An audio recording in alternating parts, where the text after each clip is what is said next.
Bueno, esencialmente lo que les habíamos dicho, después que hicimos lo que enseñamos, empezamos a hacer aislamiento pulmonar de la forma que estábamos discutiendo con atención a cada lesión. Y este mapa que estamos enseñando aquí, en el mapa de la izquierda es el mapeo de voltaje preablación. El mapa de la derecha es el mapeo de voltaje post-ablación con el AFocus 2. Y una pregunta rapidito a la audiencia, Luis, y me dices una levantada de manos. Yo quisiera preguntar, obviamente las venas pulmonares están aisladas, pero quisiera preguntar a la audiencia cuántas lesiones piensan ustedes que se aplicaron en la pared posterior para obtener no solamente aislamiento de las venas pulmonares, sino aislamiento de la pared posterior. Y vamos a poner 3 opciones, 1, 30 o 100, y que alguien levante la mano y nos dice rápido, Luis. 30 o 100. 1, 0, 30 o 100. 0, 30 o 100. 0 aplicaciones. Te ponen 2 mapas, Diego. 4 votan por 0, 30. Ajá. 50 lesiones para la pared posterior, como el caso anterior. 100. 100 lesiones, son 7 personas. La mayoría votó por 30. Pon el mapa, Diego, con las lesiones ahora, pero con el mapa de voltaje también. Préndelas todas. Pueden ver que en este caso, al hacer el aislamiento pulmonar de las 2 venas en función circunferencial con contact force, nosotros no colocamos ni una sola lesión en la pared posterior y hubo aislamiento completo de la pared posterior, sin captura ni electrogramas. Lo cual es interesante porque es en contraste a lo que se escuchó en el caso anterior. No es necesario en todos los casos aplicar lesiones en la pared posterior para obtener aislamiento eléctrico de la pared posterior, y sería interesante la discusión que se podría generar en el caso. Pero para terminar... Fermín, una pregunta. ¿Tú crees que el mapa en agudo, con esa extensión de cicatriz sobre la pared posterior, va a ser igual en 3 meses si vuelves a pasar al paciente? Porque pueda que haya edema perilesional, pero no necesariamente quiere decir que pueda ser la lesión fija. De hecho, por ejemplo, en crioablación pasa. En crioablación la lesión aguda se ve antral, pero si pasases ese paciente 3 meses después y la haces con mapa de voltaje, es un poco más recogida que lo que viste agudamente. Bueno, puede ser. Hay experiencias de los 2 tipos y te puedo enseñar mapas en los cuales tenemos la misma experiencia que tenemos ahorita, y el mapa en un redo por un flotter diferente es exactamente igual. O sea que puede ir cualquiera de las 2 vías. Yo creo que el punto en este caso es que este es un caso que de repente el voltaje inicial parece normal, pero hay una manipulación de la aurícula durante ese MACE procedure, y al hacer el aislamiento pulmonar, de alguna forma, el voltaje de la pared posterior se elimina. Pero el punto es que uno puede evaluar eso rápidamente sin necesidad de hacer ablación en ese instante, y hay bloqueo de entrada y de salida, o sea que no hay captura tampoco, sin haber puesto lesiones. Dale. Para terminar rápido, le dimos después infusión de isoprotenolol de 20 microgramos. No vimos ni reconexión de las venas, ni disparadores que fueran de venas pulmonares. Hicimos burst spacing e inducimos, pon la pantalla de electrogramas, inducimos el primer flutter. El primer flutter era un flutter que por entrainment lo demostramos como flutter típico. Y en la pregunta que había hecho Federico al principio, la onda P era consistente con flutter típico, y efectivamente un flutter proximal a distal counterclockwise en la aurícula derecha. Hicimos la línea de ablación del istmo caudo-tricuspidio. El flutter se lenteció y terminó, y obtuvimos bloqueo. Después que realizamos esto, volvimos a hacer estimulación, y ahora inducimos 2 flutters diferentes, uno que era mitral annulus flutter y el otro que era un flutter en el techo alrededor de un área de cicatriz. Y pueden ser el mapeo ya con todas las lesiones para terminar. Había un flutter típico, y la extrasístole que habíamos tenido antes al principio era en esta zona por debajo de la auriculilla izquierda, que pareciera que tratamos de hacer una línea mitral, pero en realidad lo que estábamos tratando de hacer, esto es un mapeo de activación de esa extrasístole que se hizo muy frecuente con la infusión de isoproterenol. Y estas fueron las lesiones que se utilizaron. Y después el otro flotter que tuvimos era en el techo, en la zona de cicatriz, que a mí lo que se me ocurre en esa zona de cicatriz en el techo es el sitio donde el cirujano accesa a la aurícula derecha para hacer el reparo de la válvula mitral. Y terminamos haciendo una línea completa de la vena superior a la mitral que resultó en bloqueo bidireccional, incluso aislamiento del segmento lateral a esa, era el remanente de la auriculilla izquierda. Fermín, y eso es esencialmente el caso al final de todo el trabajo que Fermín, se realizó en el laboratorio 3. ¿Algún comentario acerca de la morfología de la extrasístole y el hecho de que el PR durante la extrasístole fuera corto? Es decir, yo creo que eso es el diagnóstico diferencial de esas extrasístoles, es ese. Está cerca del seno coronario, del sistema de conducción, y usualmente vienen o de una vena baja izquierda o del os. En este caso, la extrasístole venía del ring, de la área de sutura del ring. Exacto. De la válvula mitral. O viene del seno coronario, pero nosotros sabíamos claramente que no era seno coronario porque la onda P era positiva en 2 y 3 y no negativa en 2 y 3. Andrea, do you have some comments about the short PR pattern? Vamos a pattern? enfocar con la cámara la zona de sutura de los introductores. When you see short PR, physiologically, when you have a PAC, the PR should prolong. This is a standard. When you see a short PR, PAC, there are only 3 locations where they can come from: the appendage, the coronary sinus, and the septum.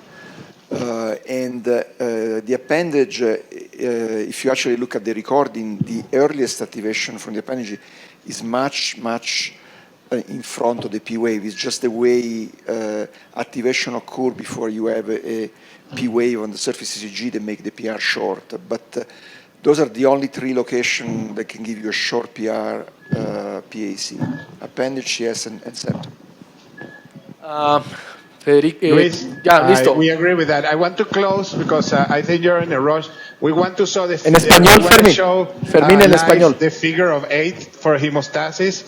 You were talking, tú estabas hablando de hemostasia al principio del caso para entrar y hemostasia para salir, y queremos enseñar el figure of 8. No sé si lo tienen ahí en vivo. Sí, se ve muy bien. Dale. Pueden ver las 3 camisas y esencialmente estamos usando una estructura donde vamos a suturar por debajo de la piel en el sitio de punción.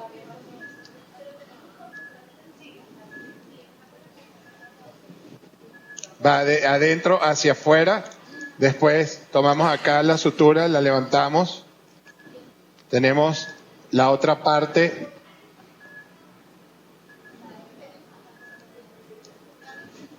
¿Ok?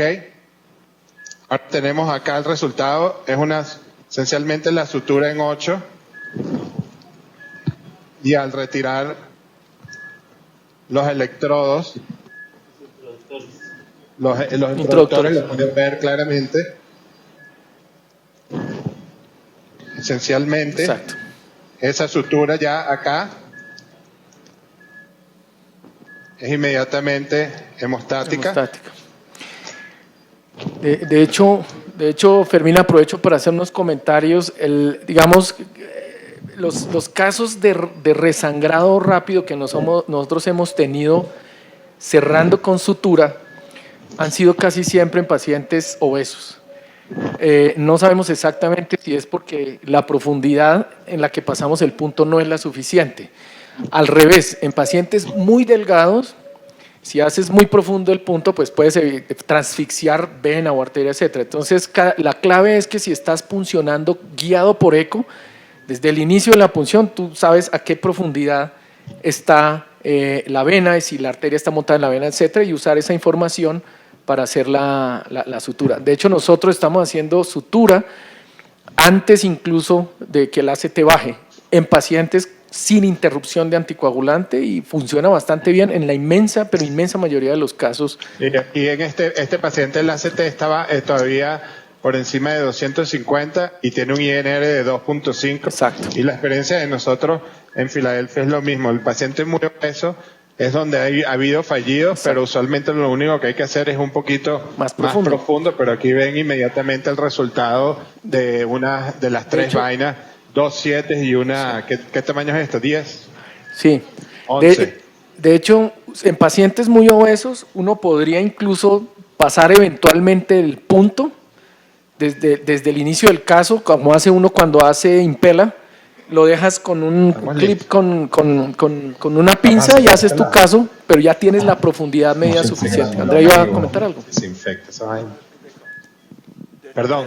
You're actually right. The issue with the obese patient is the depth. So what you can do when you do the access with the Doppler, you actually put the stitch. You see how deep you are with the Doppler in relationship to the So that's a good point. Exactly, absolutely right. Ok, Luis, ¿alguna otra pregunta del ¿Cuánto tiempo dejas la sutura, Fermín? 6 horas normalmente nosotros, de 6 a 8 horas. Si es muy tarde en la noche y no hay ningún fellow o nadie que esté confortable sacándola, se saca primer momento en la mañana, pero usualmente lo que uno utilizaría normalmente para compresión manual a 6 horas después de hacer la hemostasia, esencialmente. Una cosa que quería enseñar en el mapa, Diego, deja ese mapa ahí. Esto es algo que también yo veo que aquí en Latinoamérica no se le presta mucha atención desde el punto de vista de buscar el frénico. Y el mapa que tiene Diego, los puntos marrones en este paciente en particular, y yo no sé si está distorsionada la anatomía o qué, pero fíjense, los puntos marrones es la captura del frénico antes de hacer ablación. Y nosotros tenemos, yo no sé, Andrea, si puede comentar en su laboratorio o cualquier otro laboratorio, Jason, en Estados Unidos y los otros laboratorios en Latinoamérica, pero mapeando el frénico antes de hacer ablación y qué tan amplio tiene que ser el set de lesiones para no bajar por el frénico. Y lo que nosotros hemos conseguido es que es una relación anatómica muy variable en todos los pacientes. Y esta imagen que estaba ahí editando Diego vino a la mente y quería enseñarlo también, que es Fermín, qué tan lejos bajaba el frénico en el septum en este paciente en particular. Voy a hacer Fermín está hablando de ubicar el trayecto del frénico en las venas derechas, en el antro de las venas derechas. Pon el mapa en las venas derechas. Pero hay que tener en mente algo, Fermín. Ustedes en PEN lo buscan con muy alta salida. Sí, pero aquí en tu laboratorio no existe el 40 y lo estamos haciendo con 20 y mira que igual se ve el frénico. Sí, pero puedes buscarlo con el máximo ancho de pulso también para aumentar la captura. Ahora, no sé, Andrea, si quiere, do you want to say something about the need to look for the right, for the placement of the... Yeah, we usually don't do it. I think there is a difference because we really never saw problem from the right side. I think the difference is that we don't use the flexible sheet, which increase the contact force. And also the fact that our lesions are tend to be shorter. So those are certainly good points that, however, have to be applied to the type of procedure people do. So if you use eye contact with the deflectable sheet and longer lesion, certainly is valuable to do this. If you use shorter lesion without contact, deflectable sheet, then and low contact force, then it's probably not important in the vast majority of patients. Jason, some comments about it?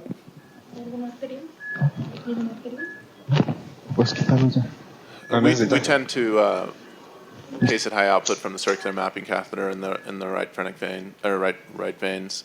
If we see capture, then we'll often map it along its course to ensure that there's no places outside if we're doing a wide area ablation to make sure that we're not missing things outside of the vein as well. La experiencia de nuestro grupo es que no buscamos sistemáticamente el trayecto del frénico derecho, usamos Agilis en las derechas y la verdad pues hasta la fecha no hemos tenido ningún accidente con el frénico en esa zona. Bueno, a lo mejor, Luis, esa es la razón por la que nosotros lo buscamos, porque yo tuve un accidente y han habido como 3 nerve palsy en nuestra experiencia y te puedo decir que es una de las complicaciones que no son no son nada agradables. Usualmente se recupera, pero nosotros sí lo hemos tenido. Bien, listo.